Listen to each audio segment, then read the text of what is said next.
السلام علیکم دوستو، ایک شخص نے ایک خوبصورت لڑکی سے شادی کر لی۔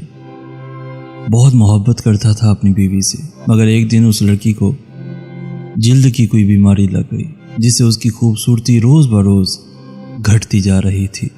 ایک دن اس کا شوہر کسی سفر پہ نکلا، واپس آتے ہوئے اسے حادثہ پیش آیا جس میں اس کی دونوں آنکھیں جاتی رہیں۔ خیر، ان کی ازدواجی زندگی یوں ہی چلتی رہی اور اس کی بیوی کی خوبصورتی مزید گھٹتی رہی، مگر اندھے آدمی کو اس بات کا علم نہیں تھا، لہٰذا ان کی زندگی پر اس کا کوئی اثر بھی نہ پڑا۔ دونوں ایک دوسرے کو پہلے کی طرح چاہتے تھے اور ایک دوسرے کا خیال رکھتے رہے۔ خدا کا کرنا ایسا ہوا کہ ایک دن اس لڑکی کا انتقال ہو گیا۔ اس کا شوہر نہایت غمگین تھا اس صدمے سے، جس کے باعث اس نے اپنا سب کچھ فروخت کر ڈالا اور اس شہر کو چھوڑ کر کسی دوسرے شہر جانے لگا۔ جاتے ہوئے رستے میں ایک شخص نے پیچھے سے آواز دی اور کہنے لگا، اکیلے کیسے جاؤ گے؟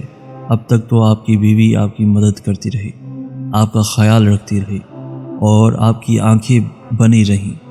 اندھے آدمی نے جواباً کہا، میں اندھا نہیں تھا، مگر اسے ایسا دکھا رہا تھا جیسے میں اندھا ہوں، کیونکہ اگر اسے یہ پتہ ہوتا کہ میں اس کی بدصورتی دیکھ سکتا ہوں تو یہ احساس اسے اس کی بیماری سے زیادہ تکلیف دیتی، اس لیے میں نے اندھے ہونے کا ڈرامہ کیا۔ وہ بہت اچھی بیوی تھی، میں بس اسے خوش رکھنا چاہ رہا تھا،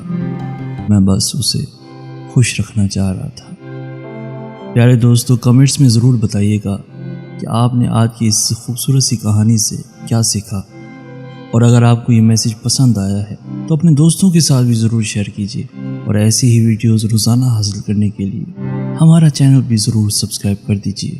ہمیں کہتے ہیں سید حسن آز، ہم ملیں گے نیکسٹ ویڈیو میں، تب تک کے لیے اللہ حافظ۔